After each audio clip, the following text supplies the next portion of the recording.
សេចក្តីជូនដំណឹងស្តីពីស្ថានភាពធាតុអាកាសប្រចាំថ្ងៃបើយោងតាមក្រសួងធនធានទឹកនិងឧតុនិយមដែលបានជូនដំណឹងនៅថ្ងៃទី3ខែវិច្ឆិកានេះបានឲ្យដឹងថាសម្ពាធទាបដែលកើតនៅមហាសមុទ្រប៉ាស៊ីហ្វិកខាងលិចបានវិវត្តទៅជាព្យុះទី25ឈ្មោះកាលមេហ្គីហើយមានឥទ្ធិពលលើរបបខ្យល់មូសុងអេសានដែលបក់លើសមុទ្រចិនខាងត្បូងសមុទ្រអាន់ដាម៉ាន់សមុទ្រកម្ពុជា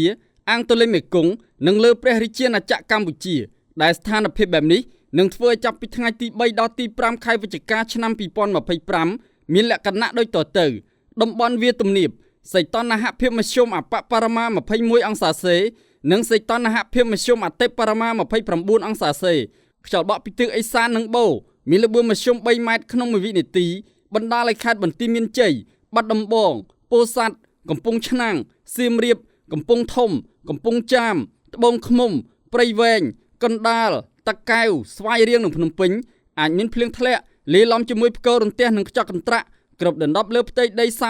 35% តំបន់ខ្ពង់រាបសីតុណ្ហភាពមធ្យមអបបរមា21អង្សាសេ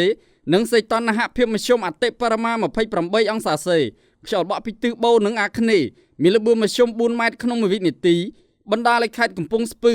ប៉ៃលិនឧត្តរមានជ័យព្រះវិហារក្រចេះស្ទឹងត្រែងរតនគិរីមណ្ឌលគិរីជួរភ្នំដងរែកនិងតំបន់ជួរភ្នំក្រវាញអាចមានភ្លៀងធ្លាក់លាយឡំជាមួយផ្គររន្ទះនិងខ្យល់កន្ត្រាក់គ្រប់ដណ្ដប់លើផ្ទៃដី 25% តំបន់មាត់សមុទ្រសីតុណ្ហភាពមធ្យមអបបរមា21អង្សាសេនិងសីតុណ្ហភាពមធ្យមអតិបរមា28អង្សាសេ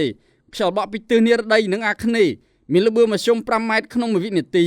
បណ្ដាលឲ្យខេត្តកោះកុងព្រះសីហនុកំពតកែបនិងជួរភ្នំបូកគោអាចមានភ្លៀងធ្លាក់លាយឡំជាមួយផ្គររន្ទះនិងខ្យល់កន្ត្រាក់គ្រប់ដណ្ដប់លើផ្ទៃដី 35% រលកសមុទ្រមានកម្ពស់មធ្យមអបបរមា0ម៉ែត្រ50សង់ទីម៉ែត្រនិងកម្ពស់មធ្យមអតិបរមា1ម៉ែត្រ75សង់ទីម៉ែត្រអាស្រ័យដូចបានជម្រាបជូនខាងលើសូមសាធារណជនទទួលជ្រាបជាព័ត៌មាន